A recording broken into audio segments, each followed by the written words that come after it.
And then we're going to read the entirety of Daniel chapter number 1. In the 3rd year of the reign of Jehoiakim, king of Judah, Nebuchadnezzar, king of Babylon, came to Jerusalem and besieged it. And the Lord gave Jehoiakim, king of Judah, into his hand, with some of the articles of the house of God, which he carried into the land of Shinar, to the house of his God.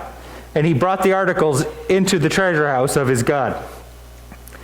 Then the king instructed Ashpenaz, the master of his eunuchs, to bring some of the children of Israel, and some of the king's descendants, and some of the nobles, young men in whom there was no blemish, but good-looking, gifted in all wisdom, possessing knowledge, and quick to understand, who had ability to serve in the king's palace, and whom they might teach the language and literature of the Chaldeans. And the king appointed for them a daily provision in the king's delicacies, and of the wine which he drank, and 3 years of training for them, so that at the end of that time they might serve before the king. Now among those of the sons of Judah were Daniel, Hananiah, Mishael, and Azariah. To them the chief of the eunuchs gave names. He gave Daniel the name Belteshazzar, to Hananiah Shadrach, to Mishael Meshach, and to Azariah Abednego. But Daniel purposed in his heart that he would not defile himself with the portion of the king's delicacies, nor with the wine which he drank. Therefore he requested the chief of the eunuchs that he might not defile himself. Now God had brought Daniel into the favor and goodwill of the chief of the eunuchs. And the chief of the eunuchs said to Daniel, I fear my lord the king, who has appointed your food and drink.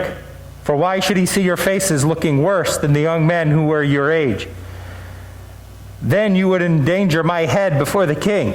So Daniel said to the steward, whom the chief of the eunuchs had set over Daniel, Hananiah, Mishael, and Azariah, please test your servants for 10 days, and let them give us vegetables to eat and water to drink. Then let our appearance be examined before you, and the appearance of the young men who eat the portion of the king's delicacies. And as you see fit, so deal with your servants. So he consented with them in this matter and tested them 10 days. And at the end of the 10 days, their features appeared better and fatter in flesh than all the young men who ate the portion of the king's delicacies. Thus the steward took away their portion of delicacies and the wine that they were to drink, and gave them vegetables. As for these 4 young men, God gave them knowledge and skill in all literature and wisdom, and Daniel had understanding in visions and dreams. Now at the end of the days, when the king had said that they should be brought in, the chief of the eunuchs brought them in before Nebuchadnezzar. Then the king interviewed them, and among them all, none was found like Daniel, Hananiah, Mishael, and Azariah.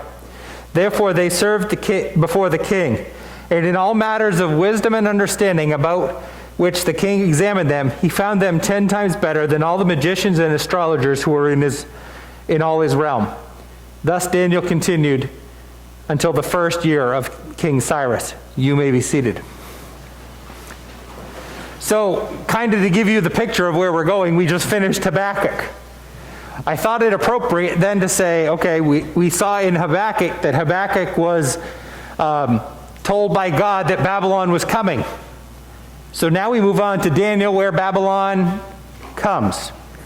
So this is not necessarily, it's a series, if you will, but it's not a series. I wanted to stay with the same line of thought. Now, it says on that screen, the book of Daniel. Sorry, it doesn't say Jonah. I can read. I just looked up quick and I didn't. I'm not doing the entire book.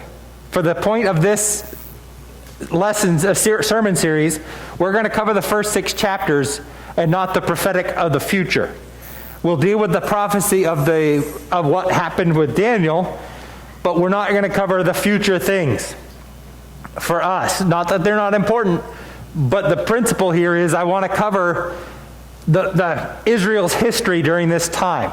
So we'll see what Habakkuk said was going to happen, what Daniel says is happening in this period, Then we'll probably move on to Ezra and Nehemiah, somewhere where they come back to the land. And then eventually, Albert, we're going to get to the Gospels. That's the plan. I have no idea how long that's going to take. But that's the plan. You just have to hang around long enough. See, I'll just drag this out so you stay here forever. All right? But here's the thing. Notice in verse 1 that we move from what God was going to do to now what he has done, what he's doing. In verse 1 it says, in the 3rd year of the king Jehoiakim, king of Judah, Nebuchadnezzar, the king of Babylon, came to Jerusalem. So God said Babylon was going to come, and guess who showed up? Wouldn't it be surprised if you knocked on the door and somebody else was at the door? God said it was going to happen, and it happened. The hard part of this to deal with, but it's what we looked at, is in verse 2. And the Lord gave Jehoiakim, king of Judah, into his hand. God did it. He didn't say that Nebuchadnezzar won. Did Nebuchadnezzar win? Yes. Nebuchadnezzar did win. He besieged it and he won. But he won because God gave him into his hand. This was God's plan. Do we always understand why that's going to be the case? No. But God had a plan. He told Habakkuk that there was a plan that had a beginning and it had an end. Babylon had a period of time. But here it says, then the Lord gave Jehoiakim. This wasn't exactly a secret, was it? If we were to look back into Deuteronomy, and there are long sections, I'm not going to, it's actually most of Deuteronomy chapter 28. God tells over and over again in the first 14 verses, if you obey me, I'm going to give you blessing. And then he spends verses 15 through 46 saying, if you don't obey me, you are going to be punished for your disobedience. This is what we looked at in Habakkuk. This was what was going on. This is what Habakkuk complained about, was the disobedience going on in Judah. And now God is bringing it to an end. So it says here that Nebuchadnezzar came, and then it says, and some of the articles of the house of God, which he carried into the land of Shinar. Why would he have taken the articles? He specifically from the treasure house of God. Why would he have done that? The thought behind that is, if you take the things that belong to their God and bring it to your God's house, whose God's bigger? In their minds, I'm not saying it was true, but in their minds, those things were taken and put in their house, so their God was bigger. And their God, being that of Bel or Marduk, was the primary gods that they served. But he also didn't just take belongings. He continues, verse 3, then the king instructed Ashpenaz. If you're naming your kids, Ashpenaz would be high on the list, right? I don't know. I'm not planning on having any more kids, but you guys pay attention. Some of you are younger. You could have kids. Ashpenaz, that's right up there.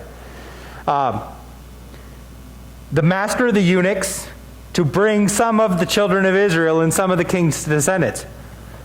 So he brought some of the royal family and the nobles or leadership of the country. This was a standard practice for Babylon.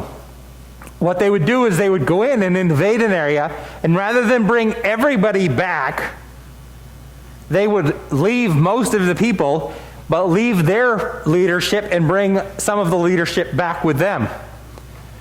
This was standard for them all over the world in that time. The purpose here was to strip that nation of their most powerful and influential leaders. Doesn't that kind of quell those that might have a voice to bring an uprising? That bring the ones that have the most influence. Bring them. And then we're putting our people there to rule. But then what did Babylon end up acquiring? They ended up acquiring as a nation all of the brightest people in all the rest of the nations around. So what does that give Babylon? The corner on all the influential people. They had them all. What they don't realize, or maybe, I know they didn't know it, but they probably didn't even realize it, that God had his hand in this too. This wasn't by chance that they did this. This was God. The invasion actually went both ways, didn't it? Babylon invaded Israel, or Judah in this case, and Judah, God invaded Babylon, because he stuck 4 of his top guys there. And to be honest with you, based on history, they were probably God's top 4 men, period, at that time frame. That we know about anyway. And he stuck them in there. If you will, they were probably one of the first missionaries. Because they were put in a completely cross-cultural environment, and they went and didn't just, we'll see as we go on, they didn't just go along to get along. They went and lived for God in this foreign place. Which is why I wrote the title here of Living Godly in an Ungodly World. Let's face it, Babylon was as ungodly as there could be at that time. Are we in an ungodly time? I'm not even going to wait for an answer on that one. We know the answer. So how do we live godly in a time that people want nothing to do with God? Or they have other gods that they're serving? This was a small group, as we mentioned. There's only 4 of them. But they accomplished great things. And we'll see even more of that as we look on later today. But these boys were the best of the best. They had everything going for them. Let's just read down. Verse 4. Young men in whom there was no blemish, but good-looking, gifted in all wisdom, possessing knowledge, and quick to understand, who had the ability to serve.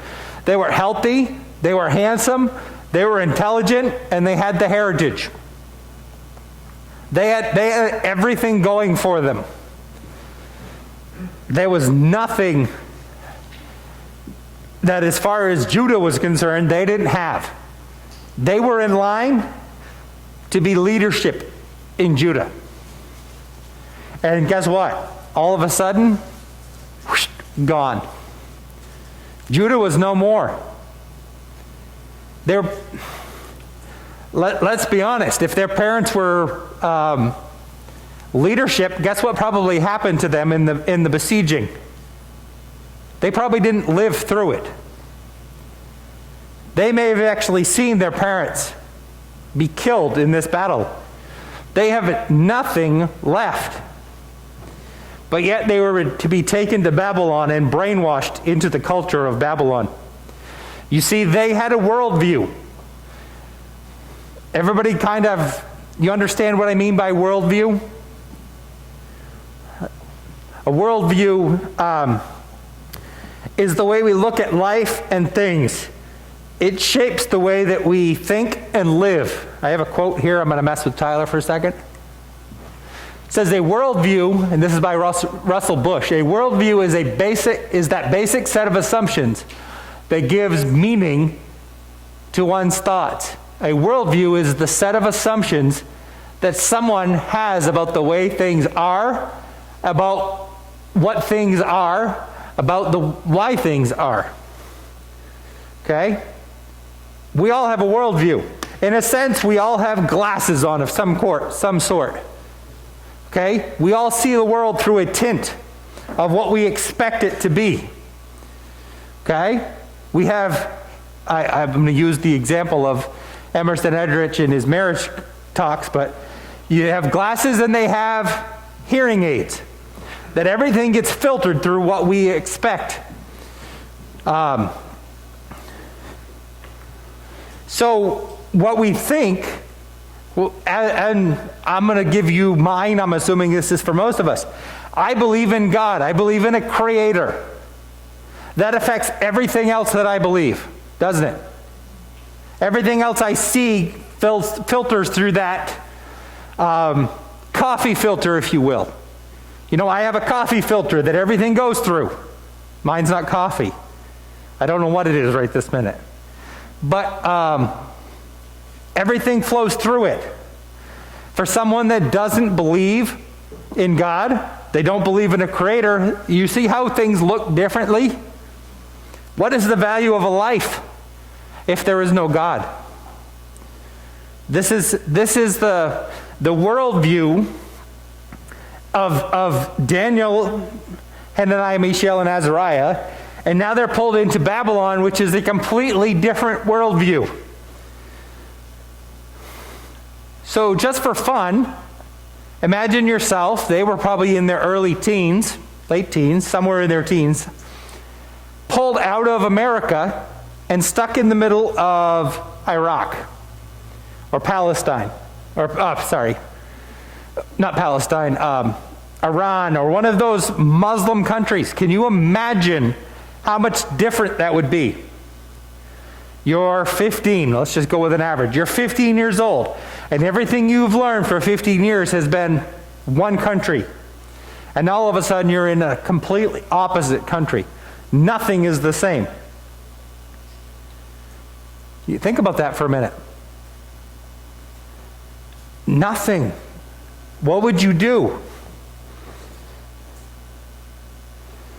See, they had a Jewish God-fearing worldview, and the Babylonians did not. They were highly pressured to change that worldview. And unfortunately, today, many of our public institutions of learning, whether it's colleges primarily, or nowadays it's even lower ages, are made to shape worldview, aren't they? If we were to go back and watch the God's Not Dead videos, or some of those movies that were out, look at the way the college professors are trying to shape the worldview of people.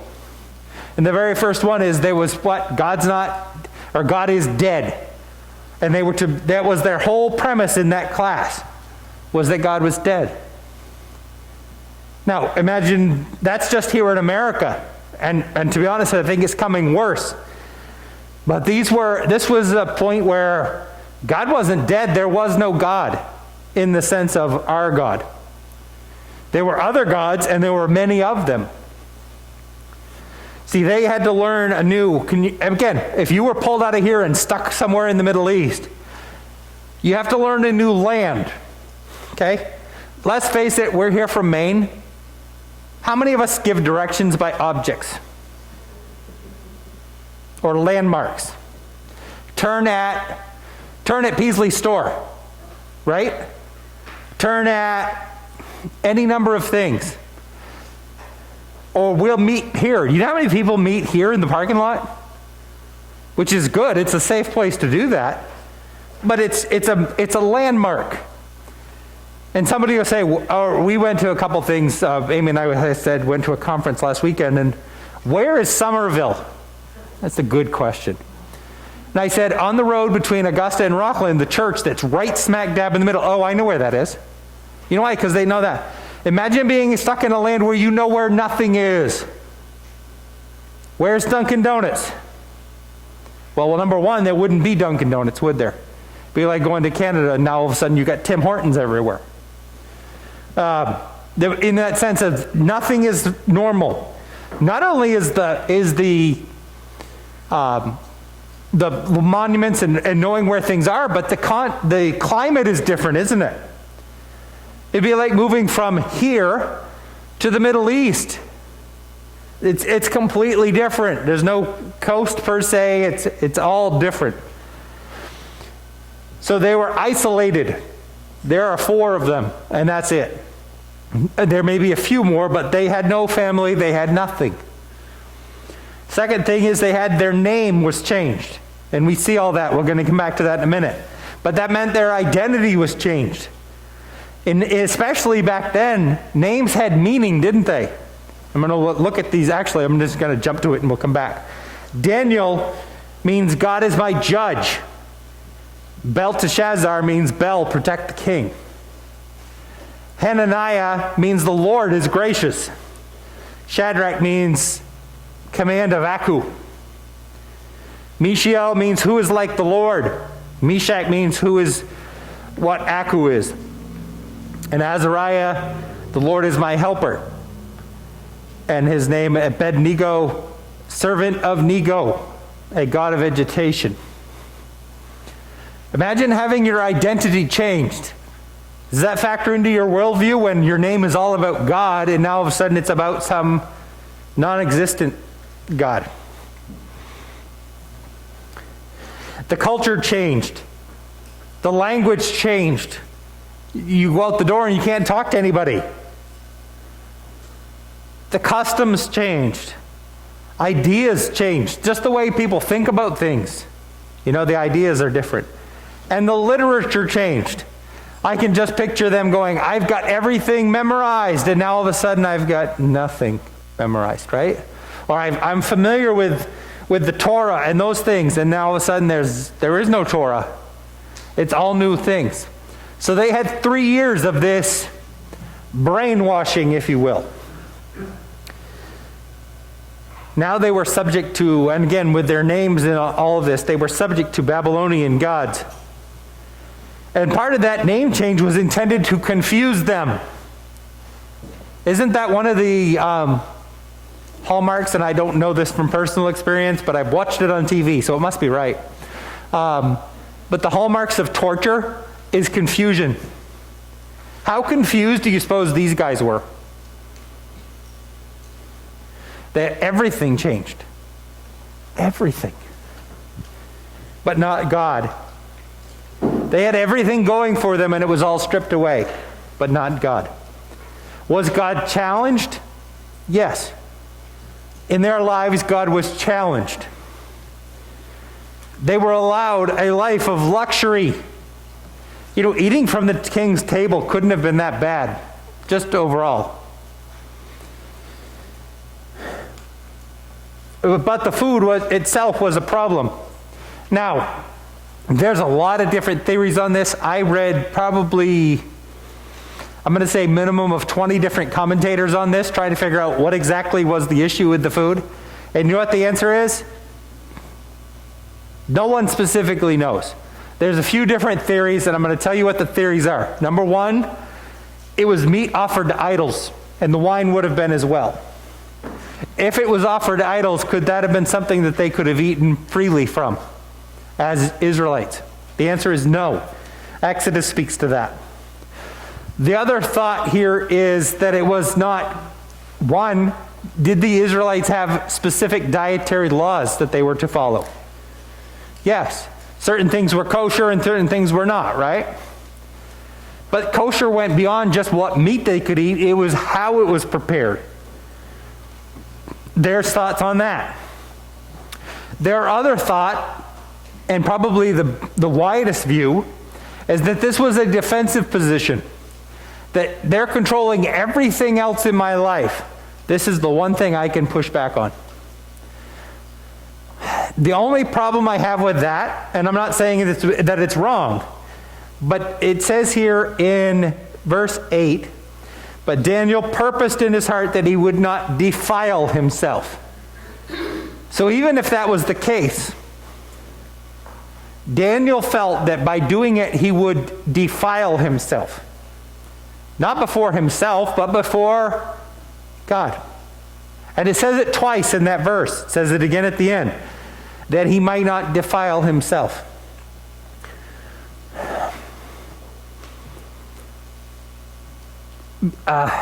Yeah. The Gentiles had prepared it. I'm jumping ahead of my notes.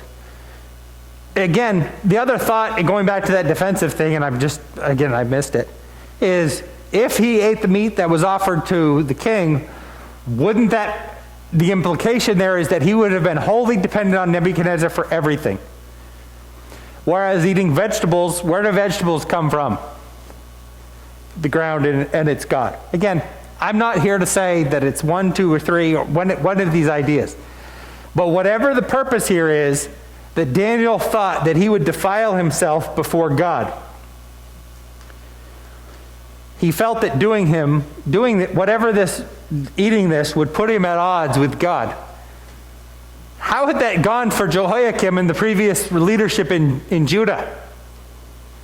Well, we are here now, right? He had just witnessed what happened when you put yourself at odds with God. Let's not do that. And Daniel purposed, he resolved in himself not to do that. So he didn't, in a sense. But I'm going to pull a little bit of patriotism here for a minute. Was it Patrick Henry had the greatest statement, or the great statement, give me liberty or give me death? That wasn't what Daniel was saying here. Daniel was saying is give me holiness or give me death. His concern was not anything other than his standing with God. He didn't want to defile himself. Give me holiness. That was what was important. That was what was at stake. This was a precursor to bigger challenges coming. You know, we don't just start on the top step, do we? I hope not. You start on the bottom one. Now, was this a big challenge? Do you think it seemed big to Daniel at the time? Absolutely. Do you think things got worse as this book went on? Yeah. This was a precursor step where it builds from there. Daniel had a decision to make. He wasn't out to please Nebuchadnezzar. He was out to please God. He did not follow the when in Babylon, do as the Babylonians did. Wouldn't that have been the easiest thing to do? Isn't it easy just to sit and go, just going to do what it takes to do. And I'm just going to get along, and I'll live another day. How did that work for Joseph? Joseph didn't do that, did he? When he was in Potiphar's house, could it have been just go along?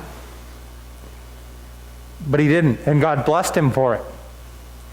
Daniel was holding on to that. It's interesting to note that Daniel was more faithful out of the land than Judah was in the land.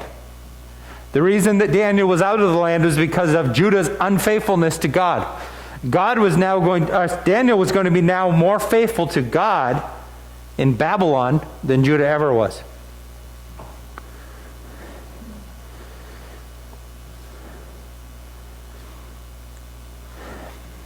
I am reminded often lately of the persecuted church in those videos again that we're watching, of people that have to stand up for their faith. And I think I mentioned this a few weeks ago. One of the places they mentioned, they were building churches out of the mud that was around the church.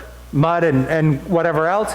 And the sidelight note that was made there, but it's stuck back here, was it's also more bulletproof than what you could buy. The mud was easier accessible, but it was also more bulletproof. Why do you suppose that was important? Because there were bullets hurled there quite often. There are those that are standing up. And again, it was even mentioned in the videos last week. They were told to curse God and die. They were looking back to what happened in Rome and some of those afterward, and the animals that were used in those things to attack the Christians, and it was deny Christ and you can live. And they didn't. Daniel saw that this choice would have put him at odds with God. And God will honor those who honor him. 1 Samuel 2 verse 30 says, "Therefore the Lord God of Israel says, I said indeed that your house and the house of your fathers will walk before me forever. But now says the Lord, far be it from me. For those who honor me I will honor, and those who despise me shall be lightly esteemed." God's promise is, if you honor me, I'll honor you. 2 Chronicles 16 verse 9.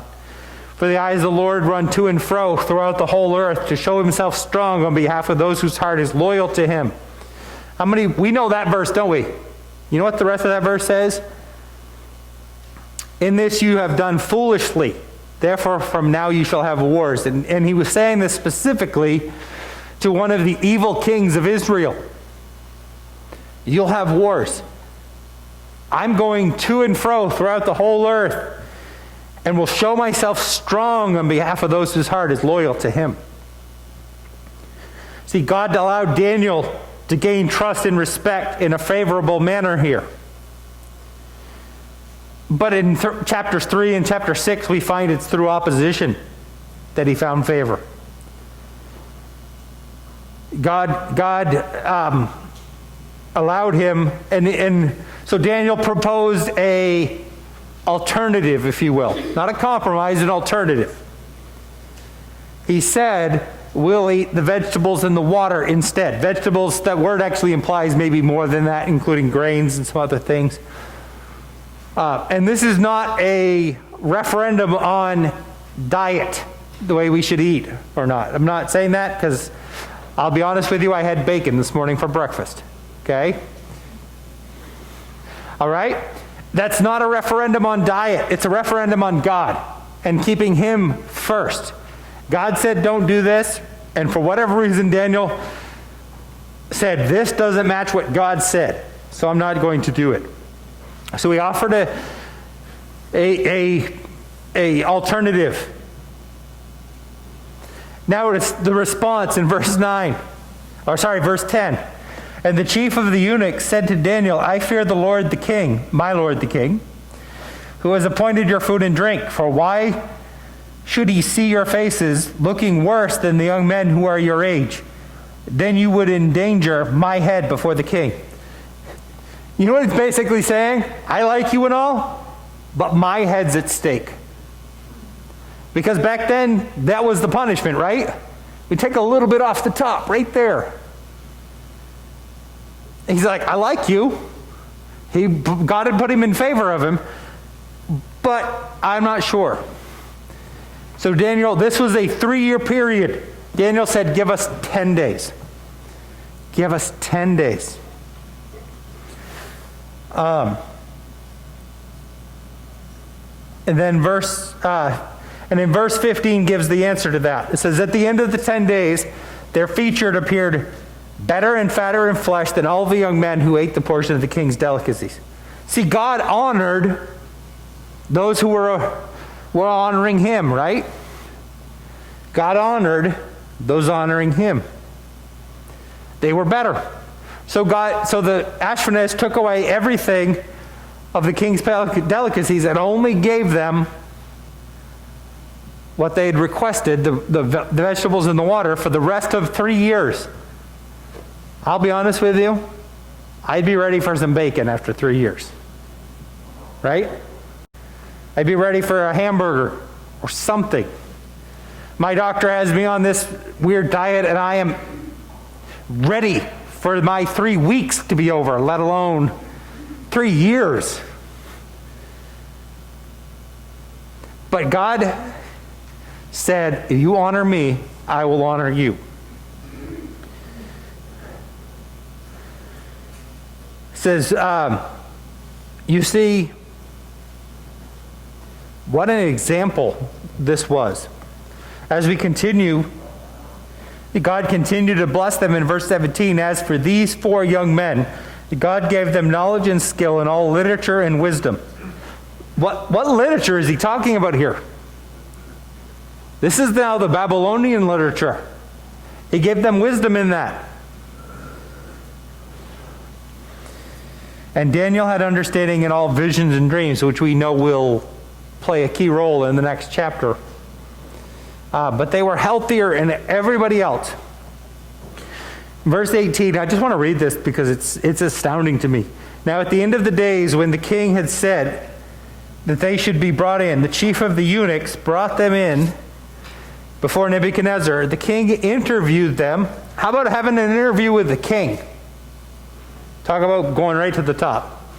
And among them all, none was found like Daniel, Hananiah, Mishael, and Azariah.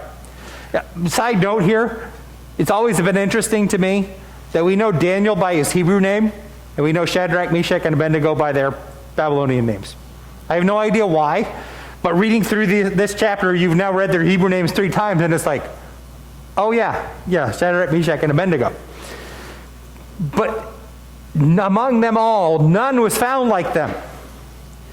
So they beat everybody again. After the 10 days, they were ahead of everybody. Here's the part that astounds me.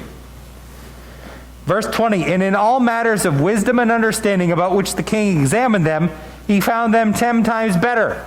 Not 10 times better than the others in the group. Continue reading. 10 times better than all the magicians and astrologers who were in his realm. You now have, because they honored God, God made them the 4 smartest people on the planet. Isn't that accurate? If Babylon had gone around and started collecting all the wise people all around the world, everywhere that they conquered, and Babylon was the first world power, you now have the 4 smartest people on the planet. Why? Because they honored God. It was entirely because they honored God. What an example to the Babylonians. Do all of them know it? I'll tell you one who knew it. Ashpenaz. He had no doubt in his mind that they honored God and God did something in them. We never hear from him again, but there was one that knew. Do you know who also was a great example to? The other Jews. You know the part that saddens me the most in this passage? Do you think when, and I'm going to read into this a little bit, it's not far because I know what was said earlier here. Do you think when Nebuchadnezzar went to Jerusalem that he only brought back 4 people? What are the odds he only brought back 4 people? My guess is he brought back many. If we go back into verse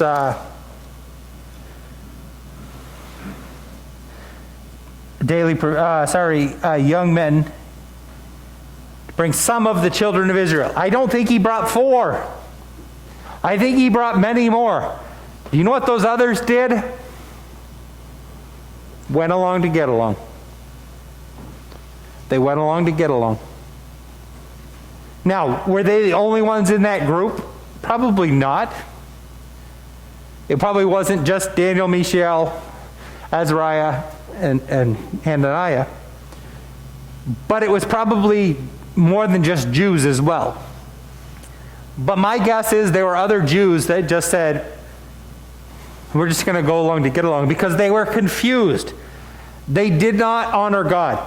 You have an upbringing that everything is God-focused. And now all of a sudden that's pulled away from you. And Daniel said, I'm going to stick to honoring God.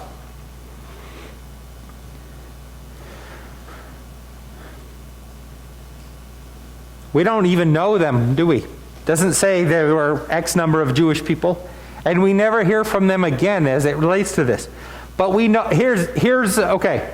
Let me give you the premise of my understanding. When there was a time to return to Jerusalem, were there people to return? Yes. They were people to return. Ashpenaz was the captain of the what group of people? He was a captain of the eunuchs. Just simple understanding. How many kids did a eunuch have? 0. So when there were people to return, do you think there were more than just those 4 guys?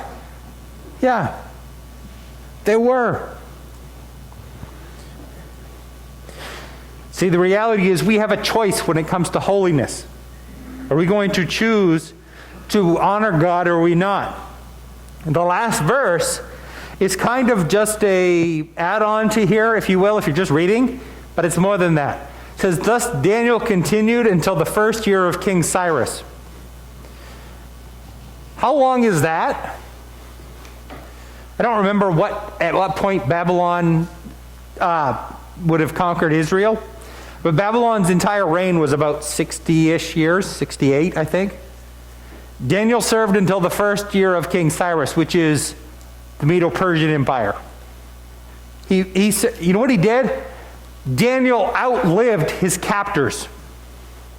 The people that came and captured him, he outlived them. It's been suggested that Daniel served in the king's court for whatever king happened to be there for 70 years. MacArthur says that it speaks to Daniel's integrity and uncompromising character in an influential position. Do we ever have opportunities to kind of twist things a little bit to get ahead?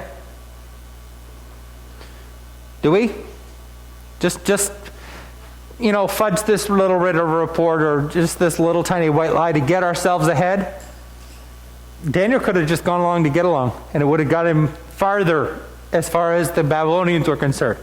But yet God, honoring God, got him even farther than that.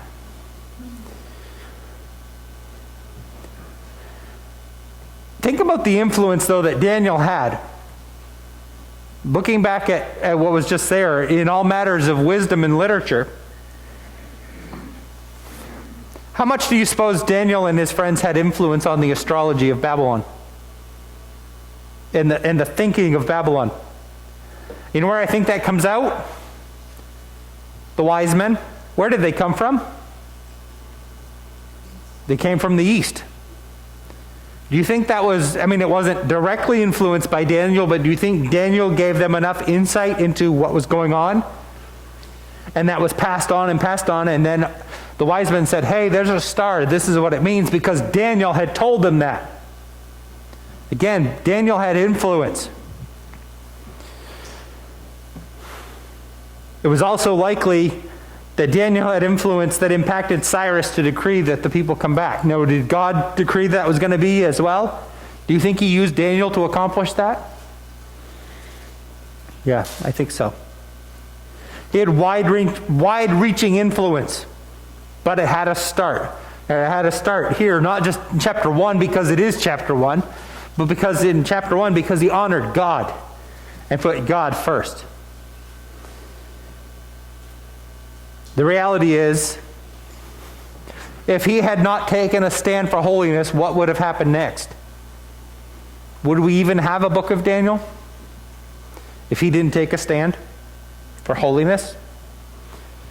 The reality is, we don't have to do it all on our own, and I don't think Daniel did it all on his own. But did Daniel have to make a choice? It says he purposed, he resolved in his heart that he was going to do this.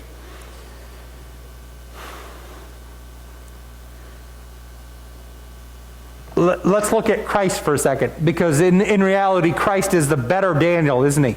He's the greater Daniel. Christ left his home willingly. Daniel did not. Daniel went by compulsion. Christ went willingly. Did Christ face similar temptations? Yeah. What was one of the first temptations that Satan said? Turn this rock into bread, hunger, food. See, he came out of it still holy. Instead of gaining favor, though, what happened with Christ? He gained the opposite of favor, to the point that he was crucified. Does Christ have a legacy, though? Yeah, he was crucified so that we can be holy. See, when Daniel purposed to be holy, he was looking ahead to the cross, knowing that he could not do it on his own. We look back at the cross and say, because of that, we choose to be holy. We choose to do what is right. And I guess the real thing that comes down to this is, do we want God to honor us? Do we want to gain honor for ourselves? Or do we want God to do it for us? Daniel could have done everything his own way, and he may have still had some influence. And he could have argued that point and said, well, I'll have influence if I go this way and I can speak to more people, I can do this and that. But Daniel said, I'm going to do it God's way. I'm going to do it his only way. And look how much more influence he had. Does God always give us influence? Nope. But he does give us honor. He does give us honor. And he's promised that. I will honor you. Does that always mean the honor is here in this life? No. That honor may be to come. The reward is for sure to come. Who are we going to purpose to serve today? Because we have a choice, don't we? Every single day we have a choice to be holy, to live holy, or to choose not and choose ourselves. Dear Heavenly Father, we thank you for the day. We thank you for, again, the opportunity to be here and look in your word. And Lord, we thank you for the example that Daniel left, knowing that we're only to follow Daniel as Daniel followed you. That you are the one that we should be following, and that others could follow us as we follow you. Lord, we thank you for the sacrifice that you made, that you gained a great bride to come to you. Lord, teach us to be holy. Teach us to choose you above everything else. We ask all these things in your name. Amen.